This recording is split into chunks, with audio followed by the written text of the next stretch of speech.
ये सर आप अपना नाम बताइए और इस सारंग खेड़े मेले में आप कितने दिनों से आए हुए हैं? मेरा नाम जयेश पेकले, मैं नासिक महाराष्ट्र से हूँ और मैं 1995 से सारंगखेड़ में आ रहा हूँ। 1995 से रेगुलर? ये मेरा 23-24वां साल है।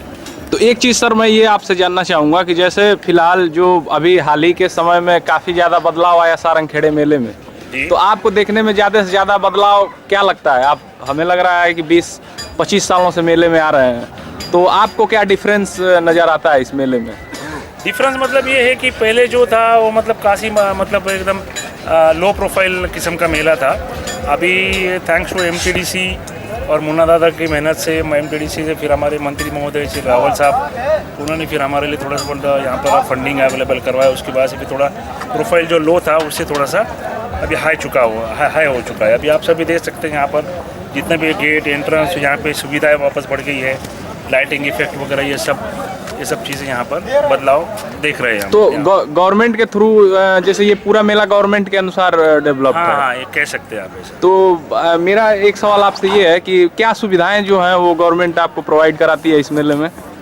नहीं मतलब सुविधाएं मतलब ऐसी है कि पहले यहाँ पे मतलब कुछ घोड़े मतलब पहले ऐसे कुछ वाक़यात हुए थे कि कभी 1-2 साल में कुछ घोड़े चोरी हो जाते थे। अच्छा। अभी आप देखेंगे चारों तरफ से एनक्लोजर आया हुआ है।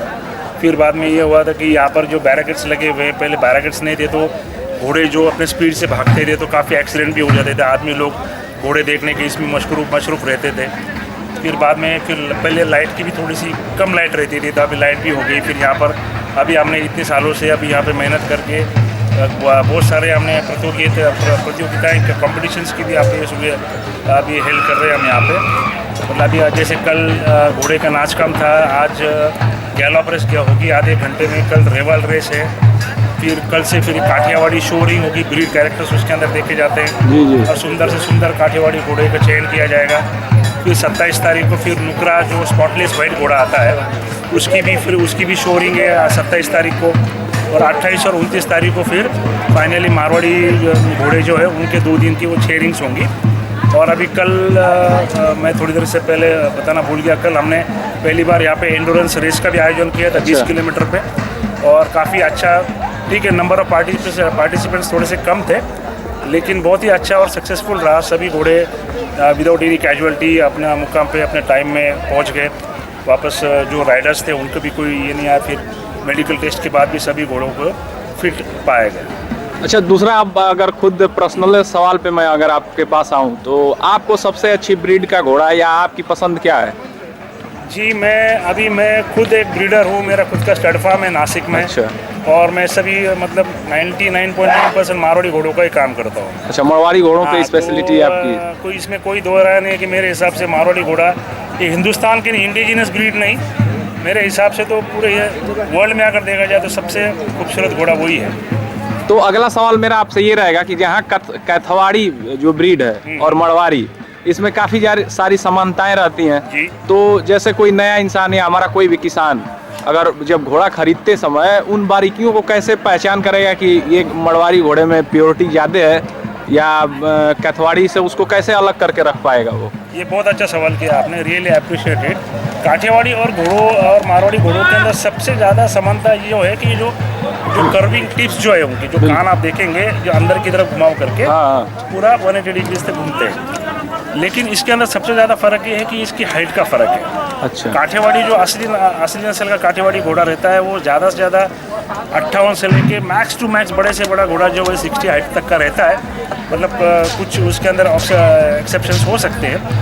और मारवाड़ी घोड़ा जो है वो मारवाड़ी घोड़ा 59 से लेके आज तो आप देखेंगे यहाँ पे 66 और 66 65 या 66 मैंने अच्छे लेके यहाँ पे खड़े हुए हैं। बिल्कुल बिल्कुल। और दूसरी बात ये है कि मारवाड़ी घोड़ों का और इसके अंदर जो मेन ये है कि ये जो आप ज़रा इस तरफ आएंगे,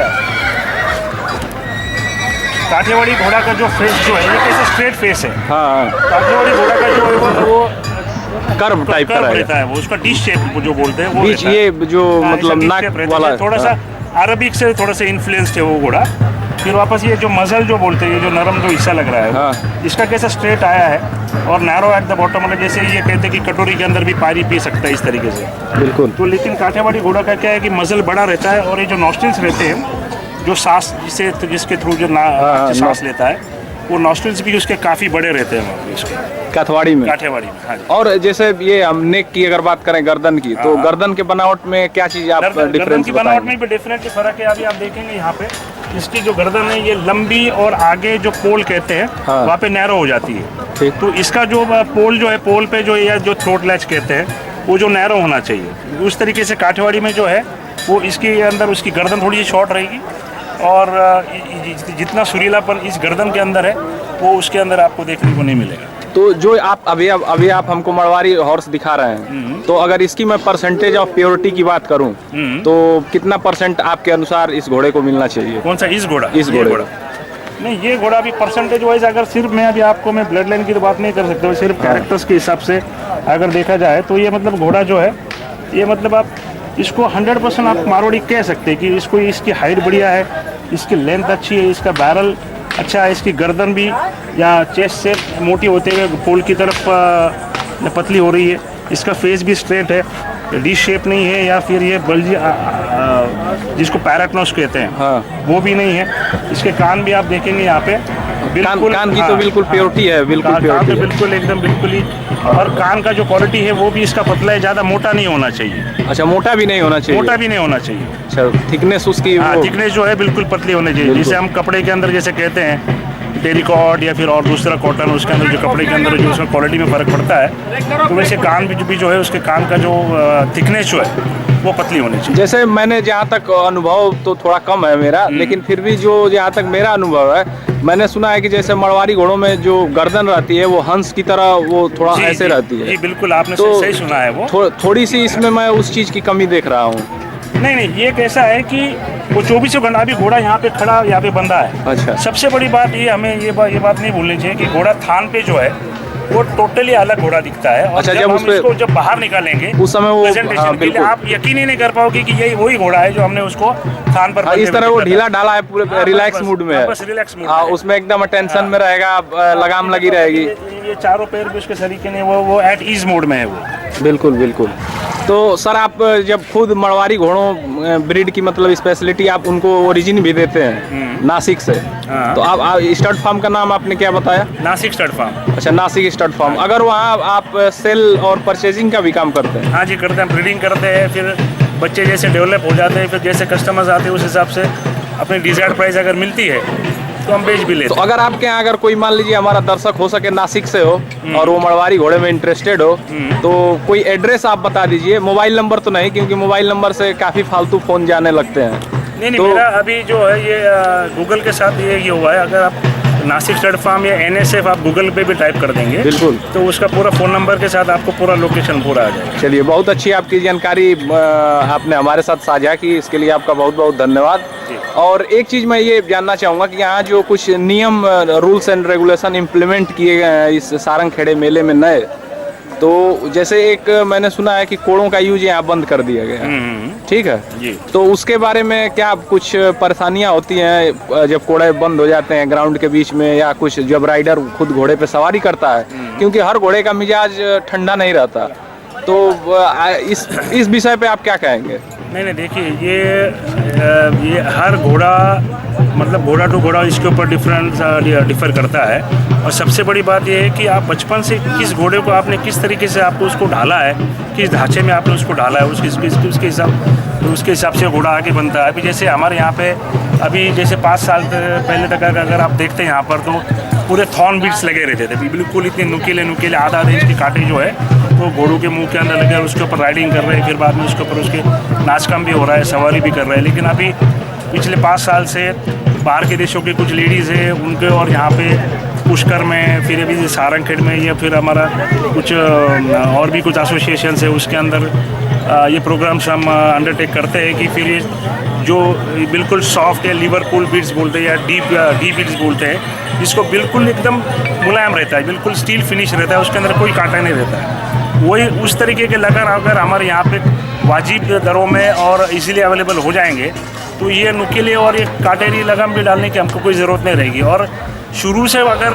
घोड़ों को आप अगर मुलायम और सॉफ्ट बीट पे रखोगे, तो उसका घोड़ा या फिर कटने का, फटने का, मुंह से खूना कच्चर होने का कोई सवाल ही नहीं होता है। तो सर ठीक है, मान लीजिए हाँ। मरवाड़ी में तो मैं मानता हूँ कि ये चीज़ें हो जाएंगी, लेकिन जहाँ गैलप की भी मैं समझता हूँ कि वो चीज़ें इम्प्लीमेंट हो सकती हैं उस पर।